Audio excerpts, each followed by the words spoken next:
This is Sarah Stewart Holland. And this is Beth Silvers. Thank you for joining us for Pantsuit Politics.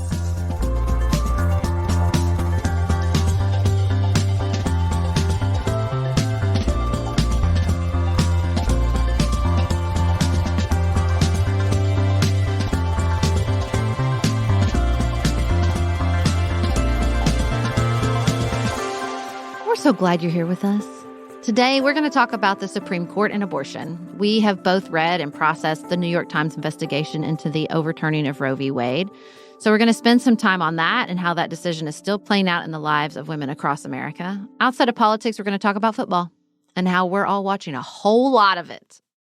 Before we dive in, we want to share a few upcoming chances you have to see us in person. We really love to speak with groups in rooms, live, where we can feel your energy and hear your questions and talk with you. And we're very excited that we have 2 events coming right up to share. First, you may remember our episode from last July about diabetes, where one of our guests was Stacey Sims. Part of Stacey's work is to create spaces for moms with diabetic children, and she's hosting one of those very special events in Charlotte the first weekend of February, and I am going to be the keynote speaker at that event, the Diabetes Connections Moms Night Out. I'm so excited, just selfishly for myself, that I get to go to this and be a part of this event. If you are in the Charlotte area and are interested in attending, you can follow the link in our show notes to get your ticket. You can also use the promo code Pantsuit to get $30 off. And we'll be speaking together in Lexington, Kentucky. We love speaking in our home state very much at the Emerge Conference for Rising Professionals on March 12th. Those events are open to the public, so tickets are available. You can look at the link in our show notes and on our website to get all of the information. We'd love to see you either place. Yeah, and we're talking about how 2024 is just an intense year with lots of tension in many different areas of American life. And not to brag, but we feel like we shine in that area. So if your organization is having an upcoming event, you want to acknowledge this, but not make it overtly political, we're your girls. We can do that. We love to do that. We love to speak about communication and sort of cultural tension and how it shows up in our relationships and our organizations. So give us a call. We still have speaking slots available in 2024, and we would love to talk to you or your organization. Up next, we're going to talk about the Supreme Court.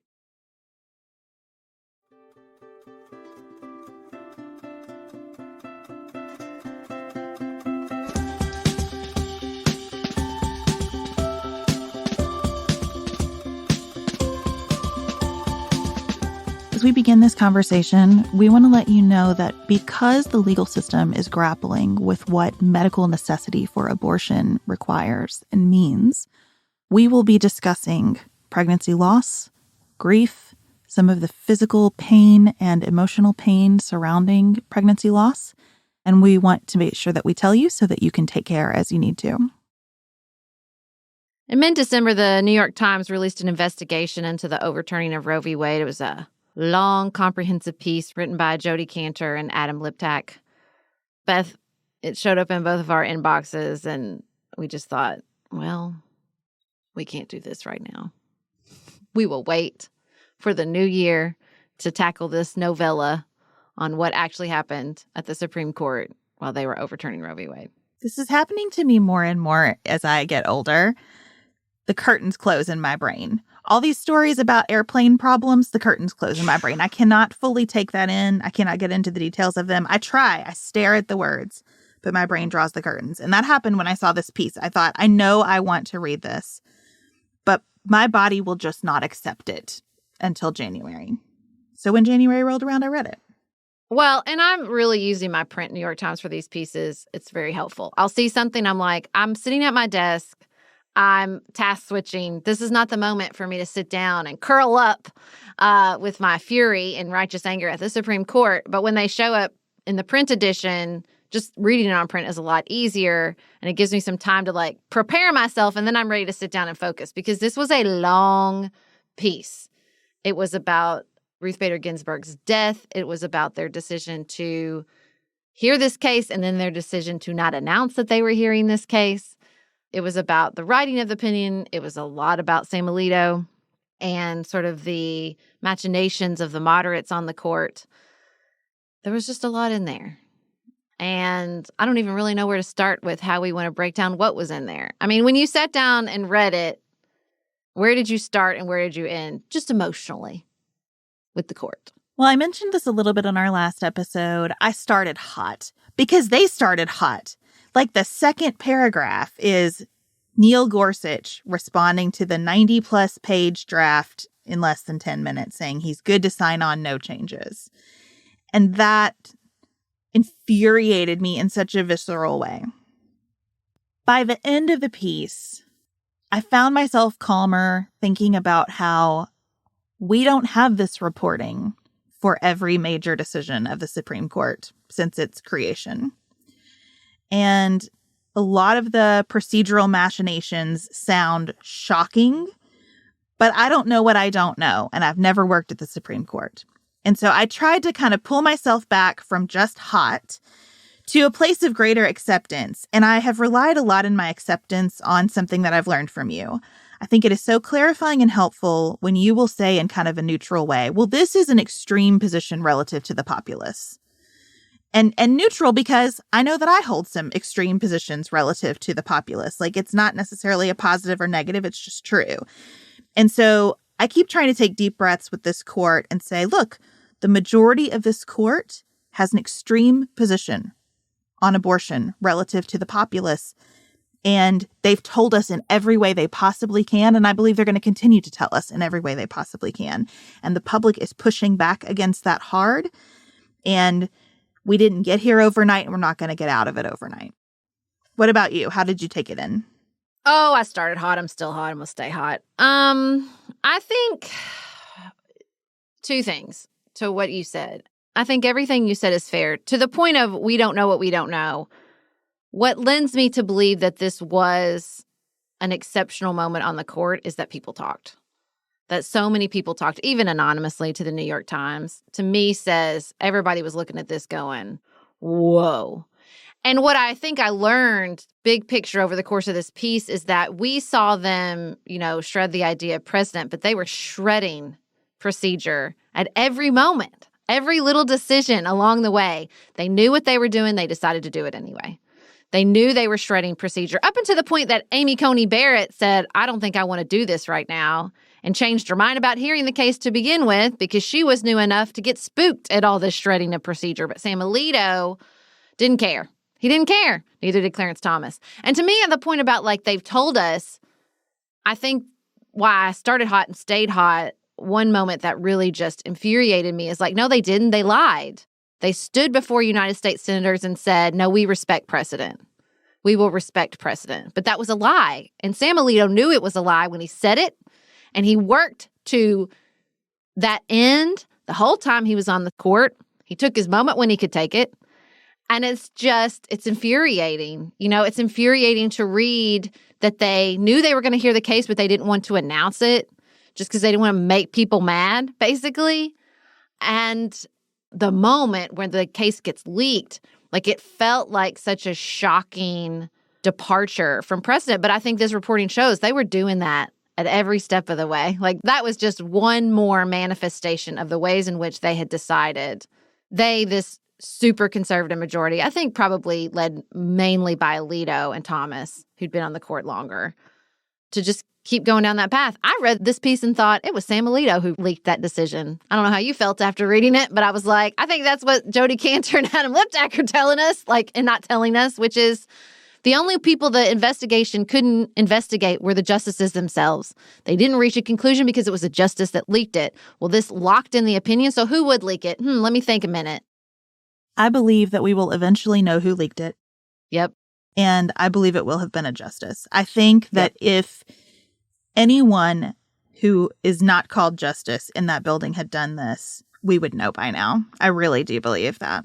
Absolutely. Well, and there was the accompanying piece a few weeks later about Thomas and his sort of network of clerks and the way, you used to take applications from both sides of the aisle, and they eventually were like, no, I just want clerks that feel the same way I do, and the way they sort of emotionally groom and manipulate this body of clerks to get them jobs, to keep them on their side, to protect themselves, which obviously has gone too far because some of those clerks are talking to the New York Times. I mean, I guess I wouldn't be surprised if it was Ginny Thomas, but it's got to be a justice. Who else would it be? And it's just this sense that they didn't care. I don't think they care about the court. They care about achieving the legal aims they want to achieve, and everybody else can be damned. I think that is true about Justice Alito and Justice Thomas. I think that is true.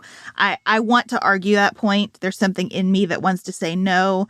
Even the most ideologically extreme people care about this institution. But with those two, I just think there is a growing body of evidence that says they care about their principles and ideals. They care about their version of what this court is supposed to be. And I think that version is probably rationalized and contextualized for them by all the mistakes they think the court made before they got there. Well, and they think God is on their side. You can justify a lot when you think God is on your side. You can. And I think that if you are reported to only hire clerks who meet some kind of ideological purity test, you're signaling a lot about what your intentions are for your time on the court.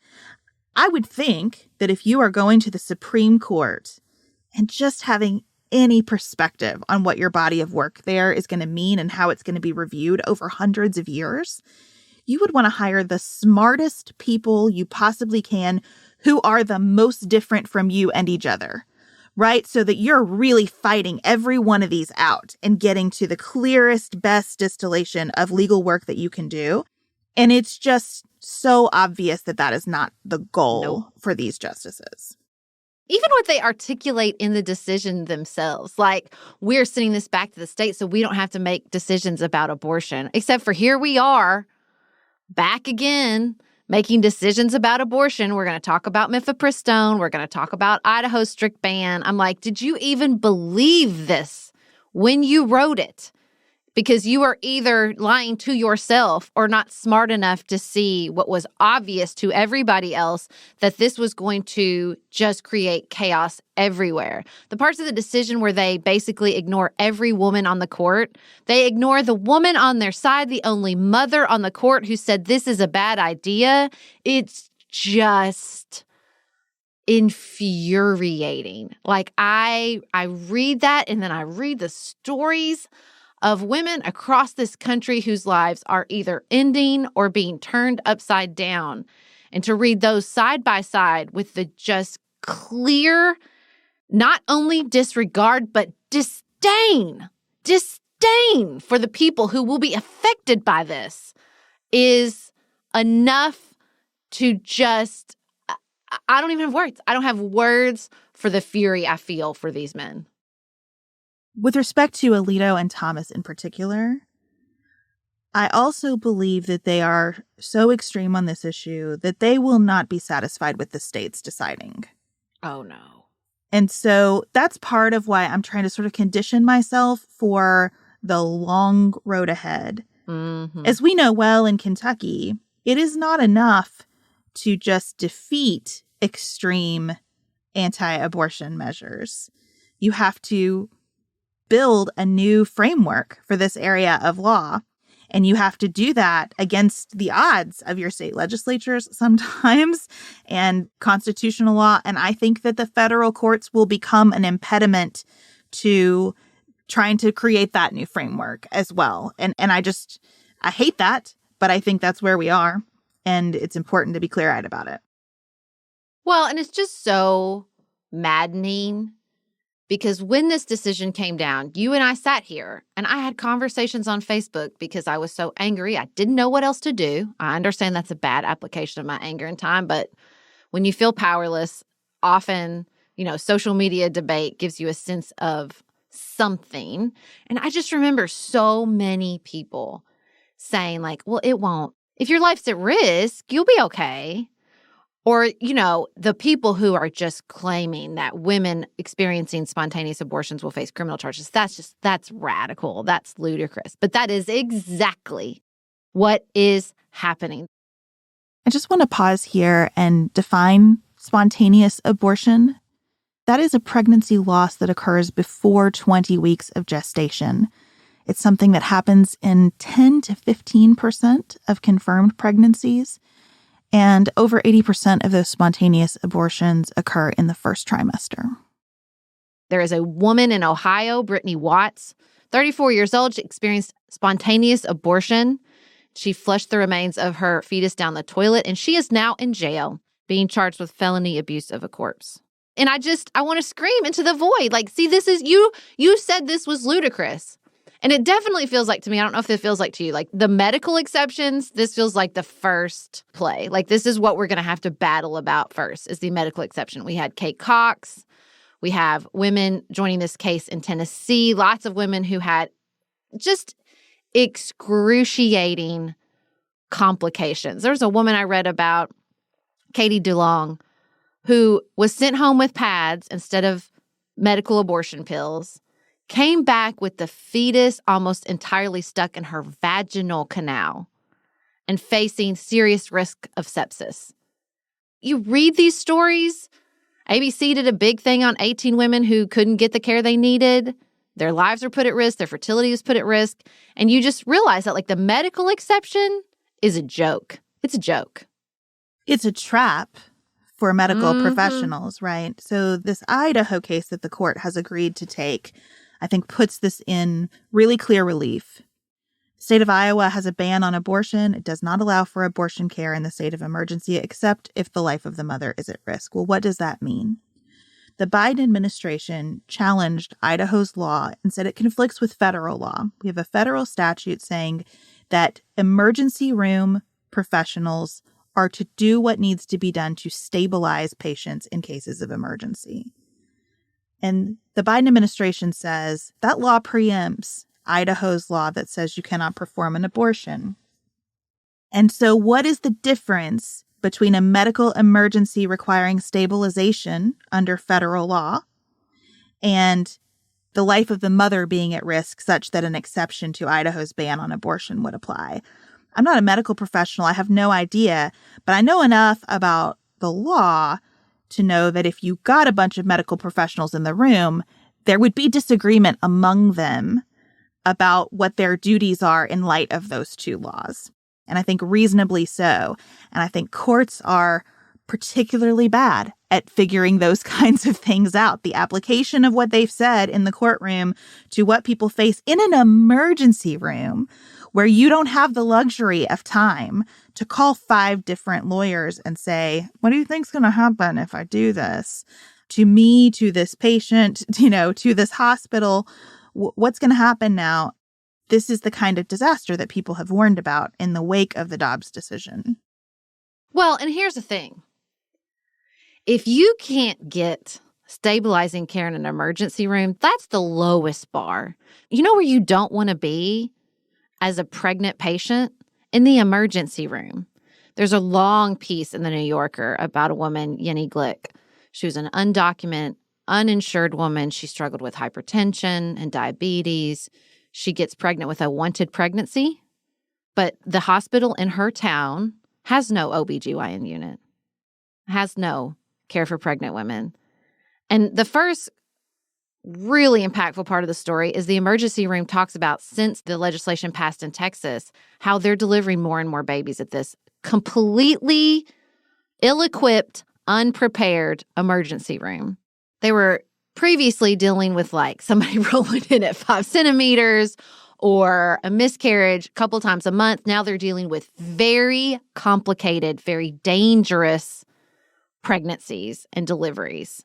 This woman was one of them. And she died, and her baby died. Because even when she got to the town 30 minutes away, so she made it the first couple times out of this emergency room ill-equipped to deal with her high-risk pregnancy, lowest bar imaginable.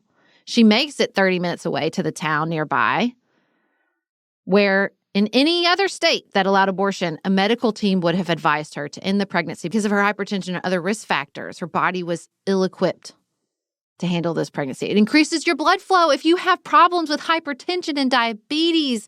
And, she'd had all these complications with COVID in that same emergency room. This is a young woman, and her baby died. And it's like, because the doctor couldn't look at her and say, this pregnancy is going to risk your life. Now, maybe she would have decided to carry it otherwise. Who knows? But they couldn't even give her the basic medical advice. All these gray areas. All these gray areas in medicine. I was really struck by this quote from one of the the systems there. It says, one of the great challenges and rewarding features of obstetrics is that you have two patients. They sometimes have competing interests, and one is dependent on the other. Your job is to get both through the pregnancy safely, but that's not always possible. And it's very frustrating to have your hands tied because the patient who you need to save is not the one that's protected by law. And that's exactly what's happened. With these exceptions for the life of the mother, no. The law is built to protect the fetus, period. That's the only interest as far as Sam Alito and Clarence Thomas is concerned. And think of what that means in this Idaho case. If I'm understanding the facts correctly, I've not read all the briefs. If I'm a medical provider and a patient comes into the emergency room and I believe in my best medical judgment that an abortion is necessary to stabilize the patient, and the court says the Biden administration is wrong, I am not allowed to perform that abortion in Idaho to stabilize the patient. But I can perform an abortion if the patient's life is at risk. Am I just supposed to wait? Am I supposed to allow the patient to get to the point of being at risk? And when do I know that we've tipped over that point? But in the meantime, imagine what it does to those healthcare workers to watch a patient they know how to help suffer more, degrade, get in a riskier situation over and over. This is not a rare occurrence. It just all makes me think, like, what are we doing here? Right. I mean, and that's what I texted my friend when I read about this case in Ohio. Like, what are we doing here? We're charging this woman. You read spontaneous abortion. Why are we still having a conversation at all? This is what I was assured over and over again would never happen. That's not what we're talking about. No, this is what we are talking about.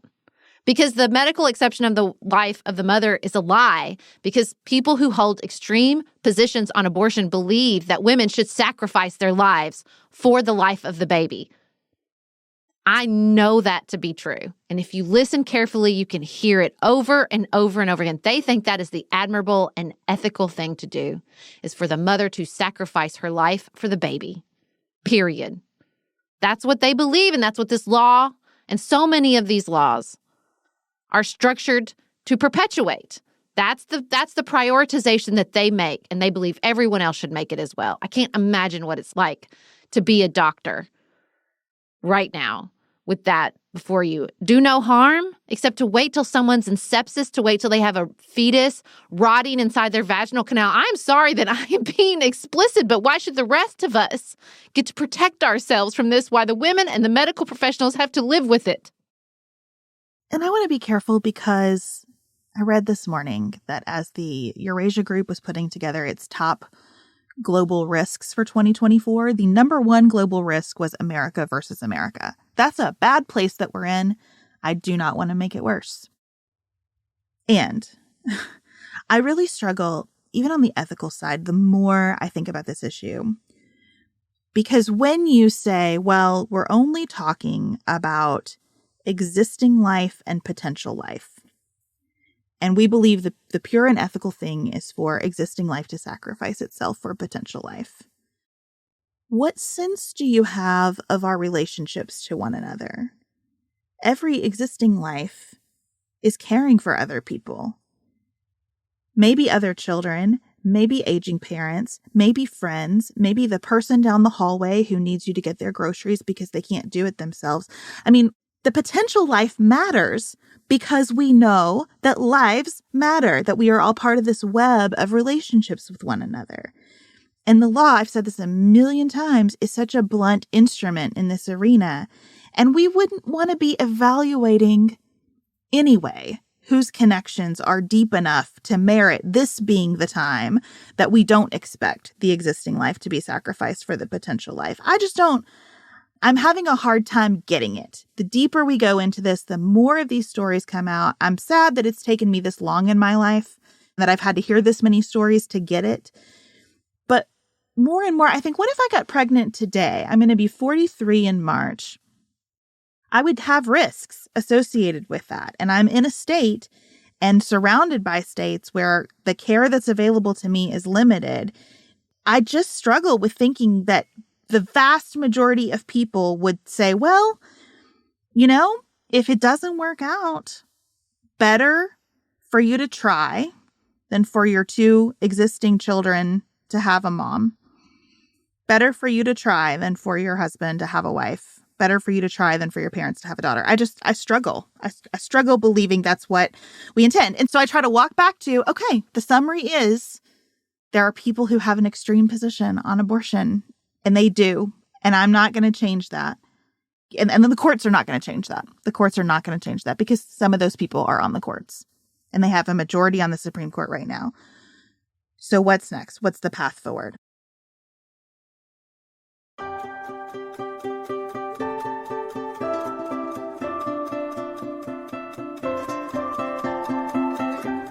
I've been a progressive for a long time. I've been a pro-choice activist for a long time. There are a lot of places in progressive life that I think are prone to hyperbole, where I think we don't give enough grace. We ignore the nuance. We refuse to understand or even sympathize with our opponent's viewpoints. This is not one of those places. After over 2 decades inside this debate, the hyperbole is well placed. This is not about life. This is about women. And whether or not you see and view and understand women as full and capable human beings with dignity and the ability to make decisions in their own life. I know it sounded crazy. I get it. Lots of reasons it's easy to think women sound crazy. But it's not crazy to say that this is about women. This is about not believing women have the right to be full and functioning human beings. How can you see this list? How can you read these stories and think anything else? I know it was extreme, and I know it sounded like they're just creating these extreme examples to prove their point. I know, I get it. But the further we get along this path, I hope that is becoming clear that that was not the case. That there are women being arrested for having spontaneous abortions. Please help me reason that out under any other rubric except a hatred for women. Help. I would love to hear it. I'm open. I've been looking for it for over 2 decades. It's not there, guys. And this is just showing that. And what I believe to be true as far as the path forward is that the majority of Americans who not only disagree with this, but who find it abhorrent, will finally see the extreme nature of this political position clearly laid out before them. Will no longer be able to be like, well, come on, nobody wants to see the murder of a baby, so I'm definitely on this side. We'll say like, oh no, I am seeing this side, this extreme position laid bare clearly before me. Now, it is a tragedy of epic proportions that so many women will pay huge prices for us all to see this clearly. Babies will die. Women will die. Women will lose their fertility. Women will be traumatized. Lots of babies won't be born because women will make the calculus you just did and say, no, not worth it. Forget it. I think that's true in lots of places if we're talking about that risk assessment. I mean, I thought the piece on the families from Covenant in Nashville who thought, no, we're reasonable Republicans. We own guns. We'll go before the Tennessee state legislature and they'll see this is the reasonable thing to do. And instead, we're just met with radical, abhorrent ideologies. Like, I have to believe that there are places in American life, abortion and otherwise, where people are waking up and saying, like, it was easy to hide under the Republican Party and think this is a reasonable place to be. But instead to see that that party was hiding radical ideologies and continues to. And I think it is important to acknowledge many people who hold very, very strong views against abortion would come into this conversation and say, you find the loss of life for these women abhorrent. I find it abhorrent how many babies are not being born, how many babies are being killed, right? And I would sit with them and say, you know what? I don't disagree. I think this is incredibly hard. I think it has always been hard. I think it will always be hard. I think there are pieces of this that are very, very hard. And I think it's true that always we will exist with things happening that are abhorrent to some of us. And so as a nation, we have to say, well, what are our ideals as a nation? Not my individual ones or your individual ones, but our ideals as a nation. And on a question this hard, you have to really go to the fundamentals. And I think our fundamentals are, when we have such a hard question, what promotes the liberty of our citizens? And I think we are so far when we're talking about whether a doctor can look at an emergency room patient and advise them properly on what gives them the best chance to remain stable.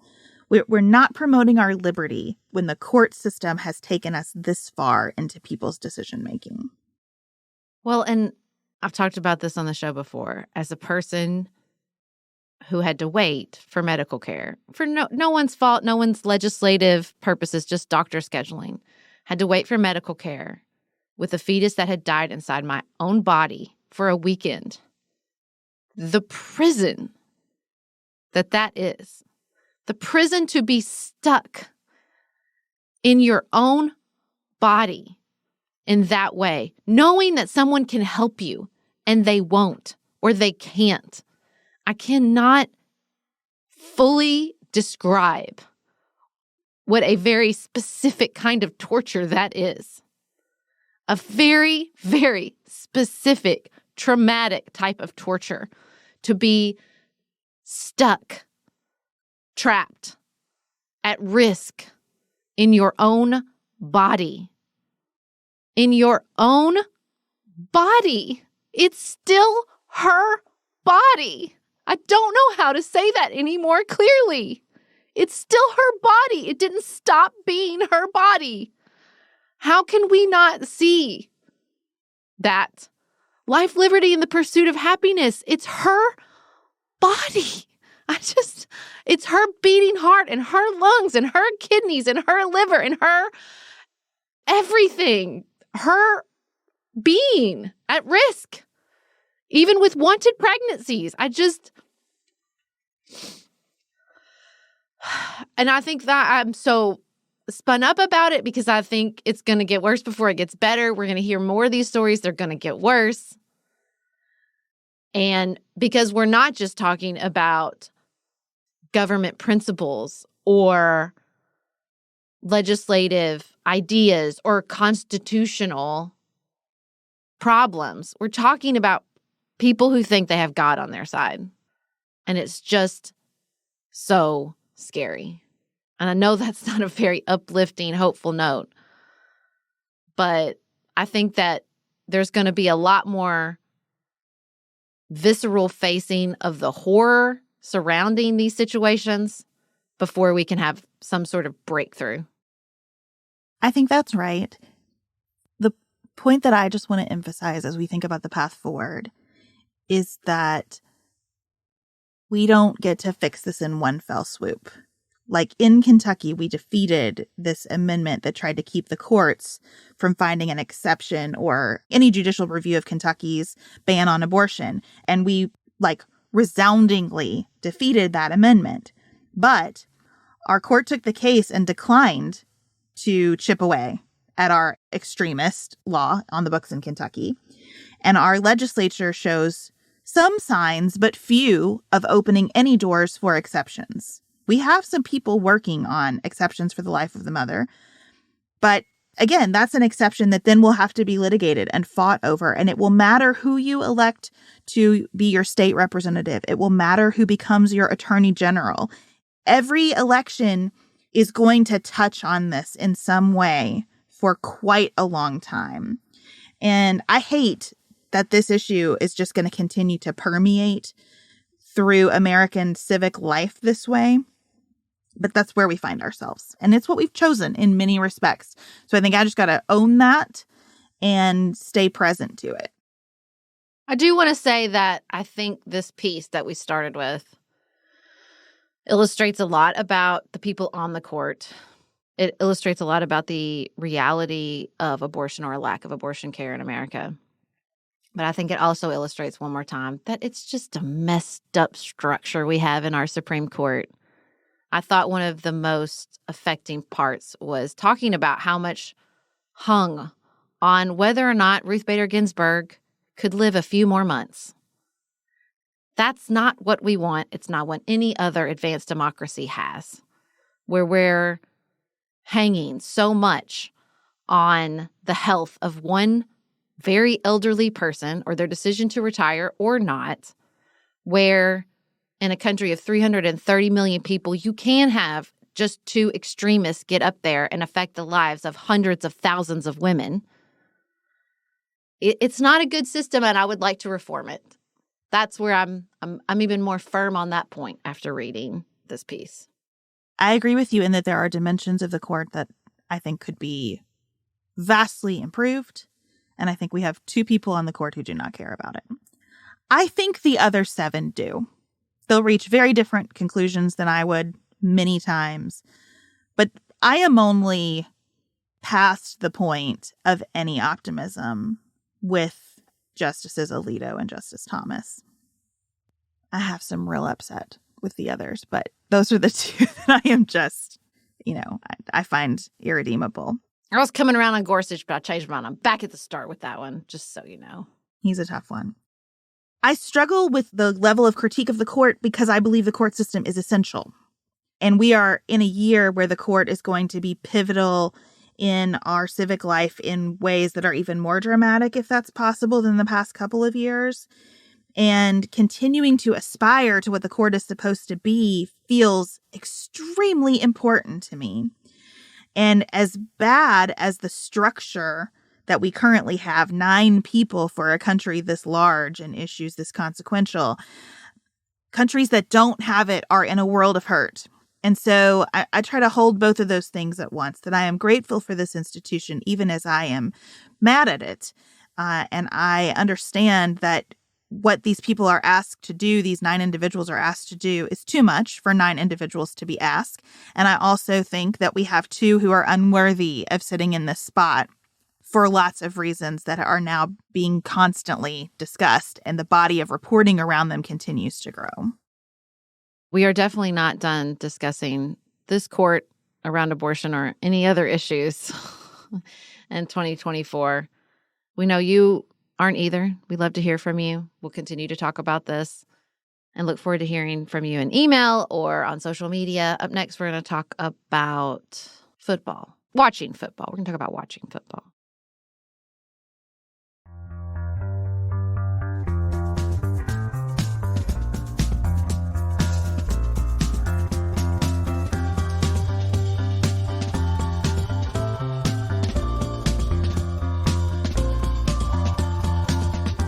Beth, I sent you this great infographic that Axios made, which illustrated one main point, which is that the NFL made up 93 of the top 100 broadcast programs last year. It's up from 82 last year and 72 in 2020. There were a couple breakthroughs. My beloved Macy's Thanksgiving Day Parade, the State of the Union, the Oscars. But I mean, it's just football. And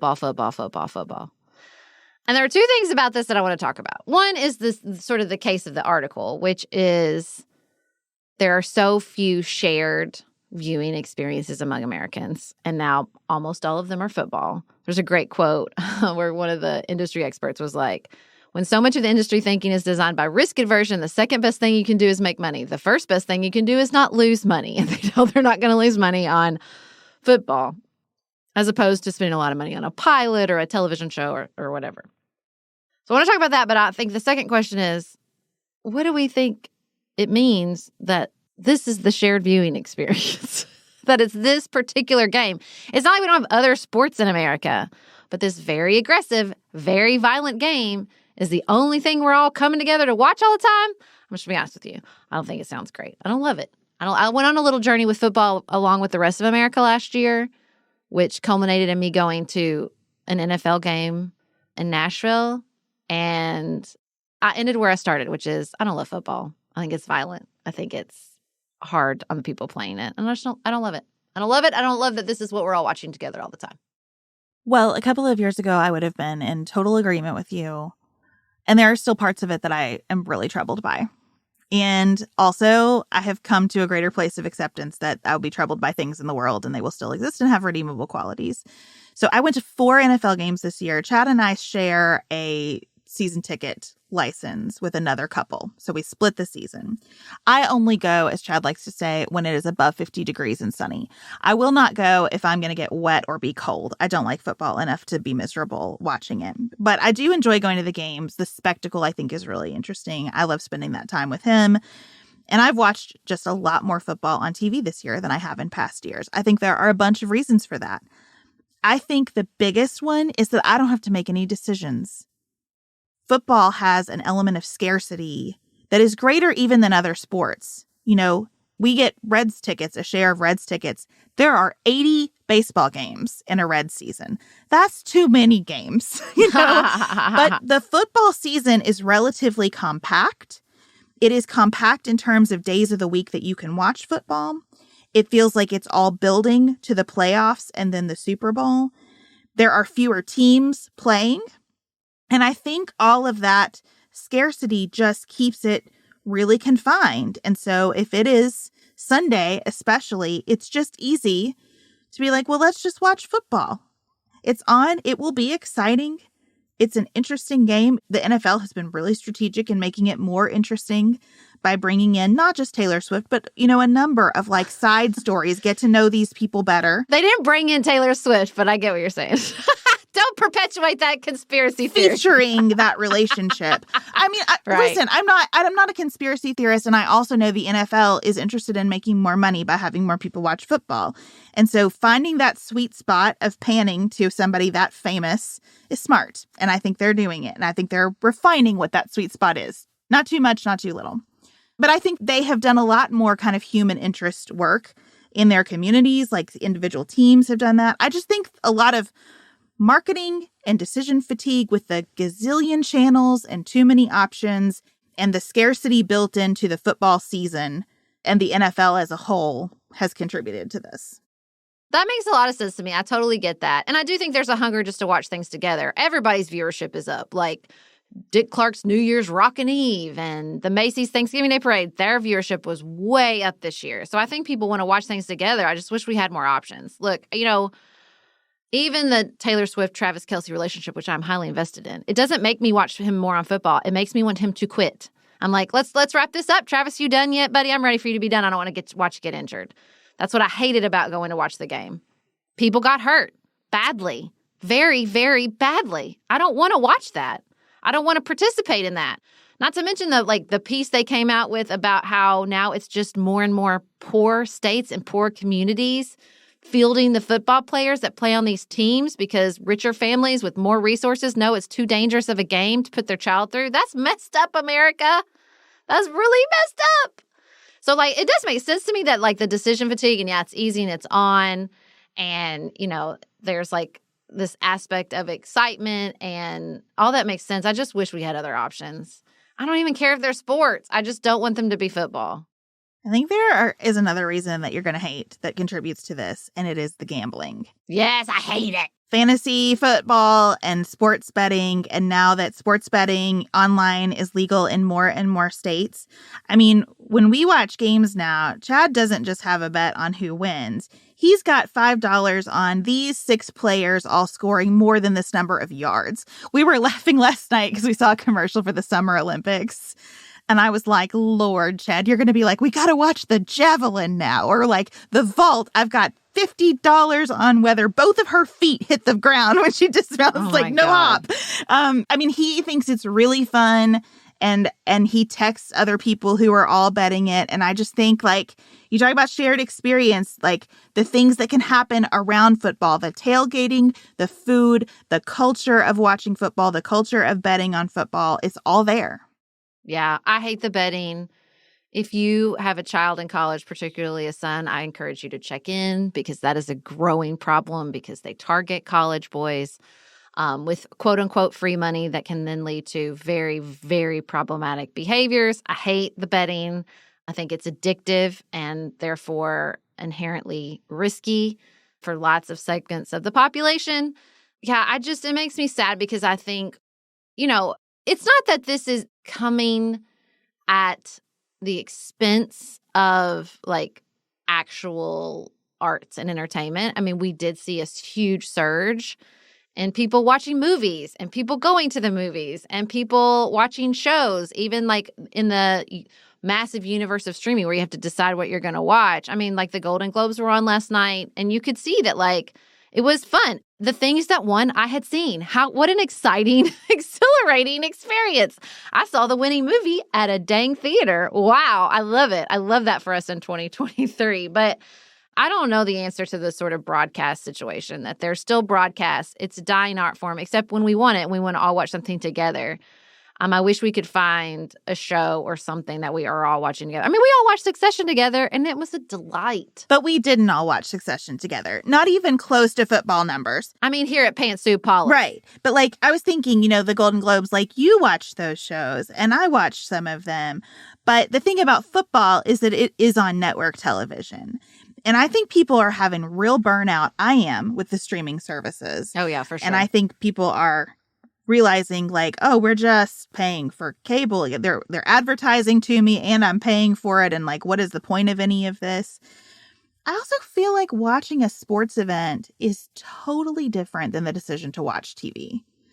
If I'm going to sit down and get invested in a story, that is a different decision than turning on a football game or a basketball game even. I love Kentucky basketball. I would watch it in the rain or cold, but they don't ask that of me. But I would. I love those games, and I feel really invested in them, but it is a completely different part of my brain than watching an episode of Succession. Totally different. Oh, yeah, for sure. And I find myself more desiring of that part of my brain that just doesn't have to think that hard, that can watch it, that can have fun. Yay, I'm kind of in it with them. I'm cheering. Maybe I'm reading my book and checking in on the game now and then. And Chad's just really in it. But like, I just think it's something different. It's hard to compare watching sports on TV to other types of television viewing for me. Well, I mean, also, it doesn't all have to be Succession. We all loved TGIF. There was no heavy intellectual lift in watching Full House, okay? But we got to watch it as a family. We got to watch it with kids. And there's not a lot of that now, really. No. And that's the thing. It's like with the entertainment industry and this, post-strike, they're all like trying to figure out what's going on. Like Robert Downey Jr. had a great speech last night when he won for Best Supporting Actor, where he was like, hey, isn't it wild that we just got some really good talent together and told a story that doesn't look on paper like it'd be a blockbuster, and it was? That was fun, wasn't it?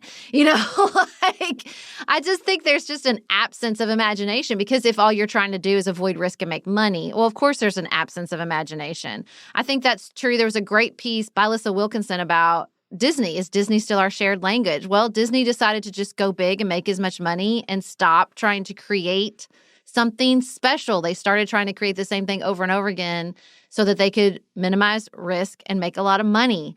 And I just wish that there were segments of the entertainment industry, there were some real visionaries or leadership. I think there are pockets of that. A24 comes to mind, where people are saying, okay, well, let's just make something important and entertaining or funny that meets a need, and let's just see what happens next.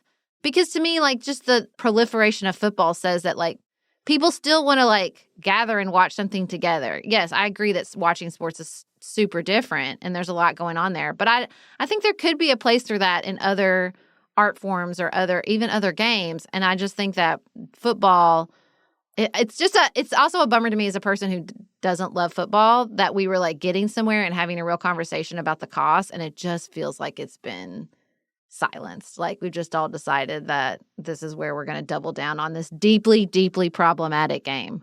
I don't know, though, because when Damar Hamlin got hurt, for example, that changed some things. Like, that changed some procedures. That really got a conversation going. It captured the nation's attention.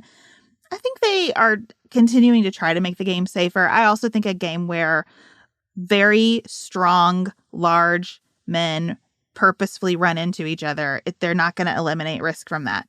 As long as it is tackle, people are going to get hurt, and they're going to get hurt pretty badly.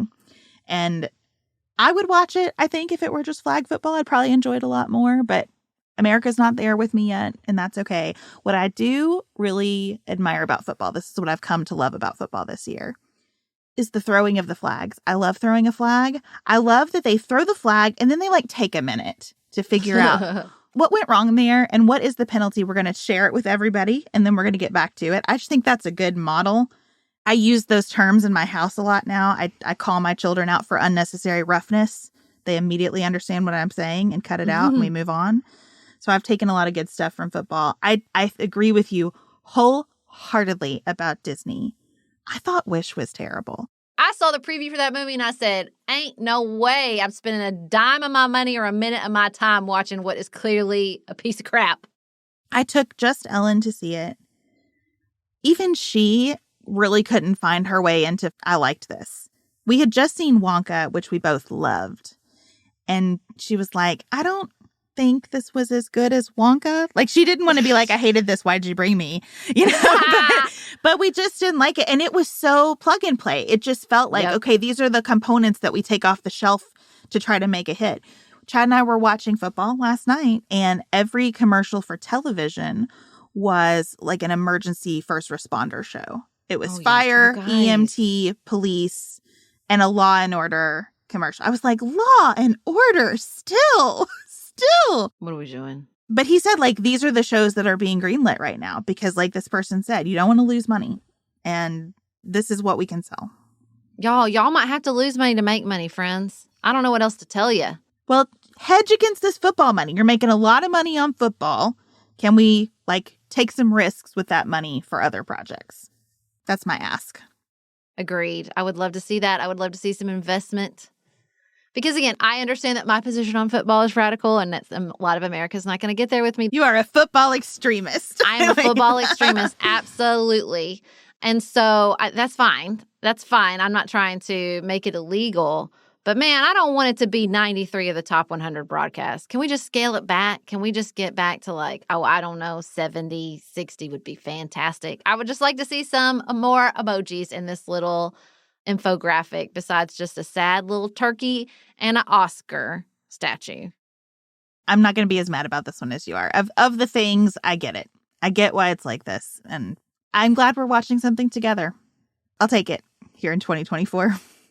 Well, together is all we have. That's why we enjoy our time with all of you here at Pantsuit Politics. Thanks for joining us today. Don't forget to check out the details in our show notes about the Diabetes Connections Moms Night Out in Charlotte and the Emerge Conference in Lexington. And if you have an event you'd like us to speak at, please reach out to us at hello@pantsuitpoliticsshow.com and we can talk details. We'll be back in your ears on Friday. And until then, keep it nuanced, y'all.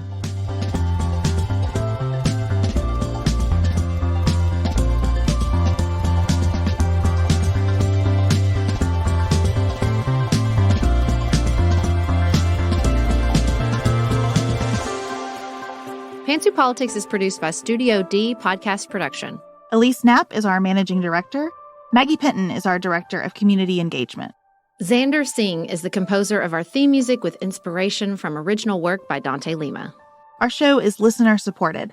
Special thanks to our executive producers: Martha Brunitsky, Allie Edwards, Janice Elliott, Sarah Greenup, Julie Haller, Tiffany Hassler, Emily Holiday, Katie Johnson, Katina Zuganellis-Kasling, Barry Kaufman, Molly Kors, Catherine Vollmer, Lori Ladow, Lily McClure, Linda Daniel, Emily Neasley, The Hutchins, Tracy Putoff, Sarah Ralph, Jeremy Sequoia, Katie Steigers, Karen True, Annika Uvaline, Nick and Elisa Valelli, Amy Whited, Emily Helen Olson, Lee Shea McDonough, Morgan McHugh, Jen Ross, Sabrina Drago, Becca Dorval, Christina Quartararo, Shannon Frawley, The Adair family, Jeff Davis, Melinda Johnston, Michelle Wood, Nicole Berkless, Paula Bremer, and Tim Miller.